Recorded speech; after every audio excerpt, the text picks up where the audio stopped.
Hi guys, in this video, I'm trying to show how to install XCIPTV on Amazon Firestick. Before starting the video, if you need any IPTV subscription, you can contact me at WhatsApp. My WhatsApp number available in the video description.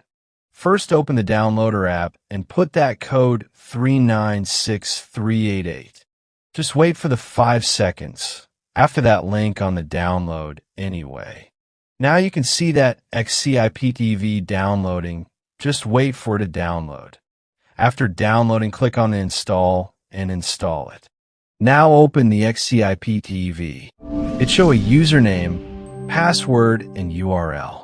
So put your username and password. If you don't have a username and password, you can contact me at WhatsApp and get your username and password at affordable prices.